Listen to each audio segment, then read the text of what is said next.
உங்கள் இல்லங்களில் வந்து உங்கள் உள்ளங்களை உயிர்ப்பிப்பது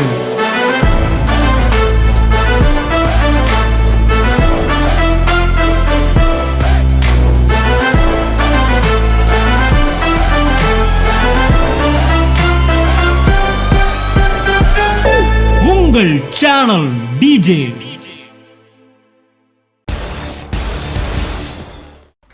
நேற்று நல்லா இருந்தா நீ செத்துட்டாருன்னா உடனே அதை ஏத்துக்கிறீங்க. சடுதியா செத்து போனா ஏத்துக்கிறீங்க. சடுதியா வந்து ஆக்சிடென்ட் ஏத்துக்கிறீங்க. சடுதியா ஹார்ட் அட்டாக் கொண்டா ஏத்துக்கிறீங்க. சடுதியா பணக்காரனா சொன்னா ஏத்துக்க மாட்டேன்.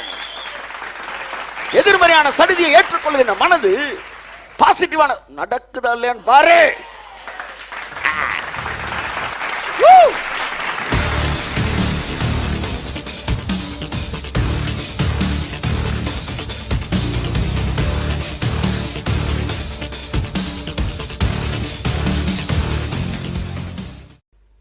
என்னன்னா பாருங்க, ஆபிரகாம் சொல்றாரு கர்த்தர், நீ வானத்தை அண்ணாந்து பாரு, நட்சத்திரங்கள் என்ன கூடுமானால் என்ன முடியல ஆண்டவர் என்றான். அப்படித்தான் உன்னுடைய சந்ததி இருக்க போகிறது. பூமியின் தூள் மாதிரி இருக்கும், கடற்கரை மணல் மாதிரி இருக்கும், வானத்து நட்சத்திரம். தேவனுடைய எண்ணத்தை பாருங்க. அந்த எண்ணத்திற்கு ஆபிரகாம் வர வேண்டும் என்று விரும்புகிறார். எப்பொழுது வர முடியும்? வானத்தை பூமியை உடையவர் பேசும்போது, அந்த அந்த வானத்தை நோக்கி பார்க்கும்போது தான், வானாதி வானங்களை படைத்த தேவனுடைய எண்ணங்களுக்கு நீ என்ன செய்ய வேண்டும்? ஏன் இவ்வளோ பெரிய வானத்தை வச்சிருக்காரு தெரியுமா? எப்பெல்லாம் உங்க மைண்ட்ல இருந்து 100 ரூபா கிடைக்குமா 200 ரூபாய் யோசிக்கிறீங்க, அப்பெல்லாம் வீட்டை விட்டு வெளியே வந்து மொட்டை மலர்ந்து விட்டு வானத்தை பாருங்க. அவ்வளோதான். வானத்தை பார்த்த உடனே இவ்வளோ பெரிய வானம், இவ்வளோ பெரிய வானத்தை படைச்சவர் எவ்வளோ அடிங்க சார், இவ்வளோ பெரிய வானத்தை படைச்ச தேவன் எவ்வளோ பெரியவராக இருப்பாரு. ஒரு முறை சென்னையில் உட்காந்து ஒரு குறிப்பிட்ட ஒரு இடத்துல உட்காந்து அப்படி பார்த்துக்கணும்னு சொன்னா, அதான் சார் கமல்ஹாசன் வீடு. நான் பார்த்து அதுக்கு பக்கத்தில் ஒரு விஜய் வீடு. எல்லாம் பார்த்தீங்கன்னா சரியான பெரிய பெரிய சைஸில் கட்டியிருக்காங்க. இது இங்கே ஒரு வீடு இருக்குது, கொடைக்கானல் வீடு இருக்குது, பல இடங்களில் வீடு இருக்காங்க. அப்போ மெதுவாக ஆவியானவர்கிட்ட பேசுகிறாரு, ஒரு மனிதனுடைய பவரை அல்லது அவனுடைய ஐஸ்வர்யத்தை எதை வச்சுடா கணக்கு போடுறீங்க பூமியிலன்னு கேட்டார். நிலம் எவ்வளோ வச்சுருக்கிறான்?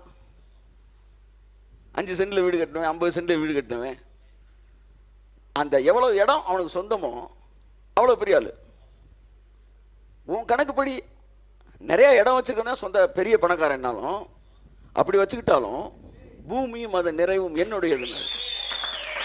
உன் கணக்குப்படி நான் பெரிய பணக்காரன்டா, இந்த உலகத்தில் எவனுமே இல்லாத அளவு நிலம் எனக்கு இருக்கு. ஆமேன். இலவசமாக கொடுத்தாரு. இன்னைக்கு பத்திரம் போட்டு வித்துக்கிட்டு இருக்கிறாங்க. இவன் இன்னொரு ஆள்கிட்ட காசு கொடுத்து வாங்கினான், ஆனால் அவன் இன்னொரு ஆள்கிட்ட காசு கொடுத்து வாங்கினான். ஆனால் முத ஒருத்தர் வாங்கினா பாருங்க, அவன் யோசியாதான் வாங்கினான். தேவன் பெரியவர்.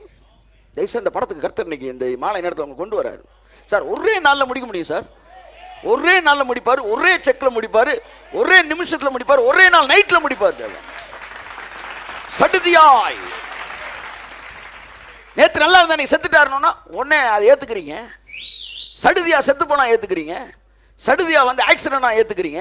சடுதியா ஹார்ட் அட்டாக் கொண்டா ஏத்துக்கிறீங்க. சடுதியா பணக்காரனா சொன்னா ஏத்துக்க மாட்டேன். எதிர்மறையான சடுதியை ஏற்றுக்கொள்கிற மனது பாசிட்டிவான நடக்குதா இல்லையான்னு பாரு.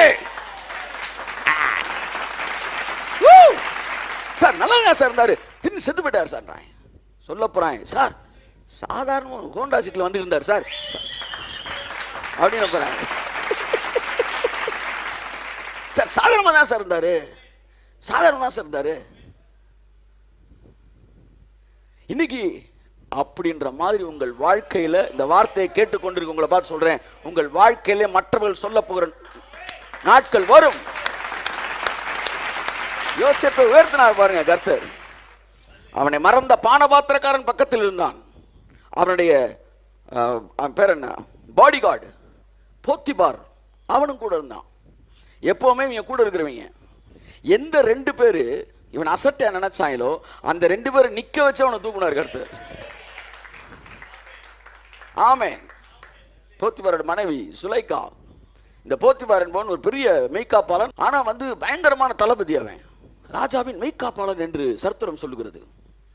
எவன் அவன் ஜெயிலில் போட்டானோ அவனே இப்ப ஹையர் அபிஷியல் ஆயிட்டான். அப்புறம்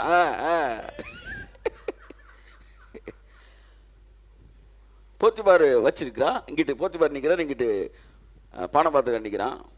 சொல்கிறான், ராஜா நான் சாப்பிட்ற சாப்பாட்டுக்கு மட்டும்தான் என்ன மெனுன்னு நான் சொல்லுவேன், மீதி எல்லாம் இந்த நாட்டில் யோசேப்பு சொல்கிற மட்டும்தான் அப்படின்ட்டான். காலையில் இட்லிக்கு தேங்காய் சட்னியா தக்காளி சட்னியா இதை மட்டும் என்கிட்ட கேட்டுக்க, மீதி எல்லாம் யோசேப்கிட்ட கேட்டுக்கான்ட்டான். சர்வ அதிகாரமும் ஒரே நாள் இரவில் வந்தது. ஆமேன். ராமேன் கூட வரல, பின்னாடி 1-2 பேர்கிட்ட. ஆமாம், சொல்லுங்க ஆமேன். எல்லா கட்டுகளும் அறுக்கப்படட்டும் இயேசு நாமத்தில். ஹல்லேலூயா. ஆமாம், அப்படியே தொண்டைக்கிட்ட நின்று சொல்லிடாத, ஆசீர்வதிக்கப்பட்டு சொல்லிடாதன்ன மாதிரி. ஆமேன் ஆமேன் ஆமேன் ஆமேன் ஆமேன் என்றால் அப்படி ஆகட்டும். இன்னைக்கு காலையில் ஒரு கொரியர் வந்திருக்காரு என்கிட்ட. யார் சார் இருக்காங்க, யாருமே ரெஸ்பாண்ட் பண்ணி போயிட்டாரு. மதியம் ஒரு கொரியர் வந்துச்சு, ஜஸ்டின் யார் சார், நான் தான் உள்ள வந்துட்டான். ஸோ ஒரு கொரியரை வாங்குற கூட நான் ஆமேன்னு சொல்ல வேண்டியிருக்கு. அவன் ஜஸ்டின் நீங்கள் தானே, ஆமேன் நான் தான் அப்படின்னா உள்ள வருது பார்சலு. அமைதியாக இருந்தால் திரும்பி போயிடுவான். ஆசீர்வாதம் அப்படித்தான், வசனத்தை கேட்க கேட்க ஆமேன் சொல்லிட்டே இரு. கையத்தட்ட இயேசுவின் ஆமேன் ஆமேன். அப்படியே ஆக கடவுள், அப்படியே ஆக கடவுள். ஆமேன்.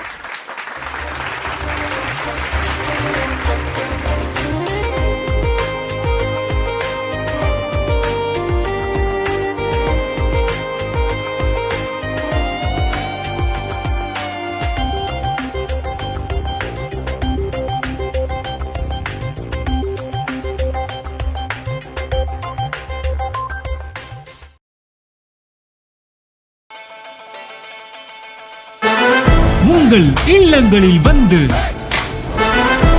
உங்கள் உள்ளங்களை உயிர்ப்பிப்பது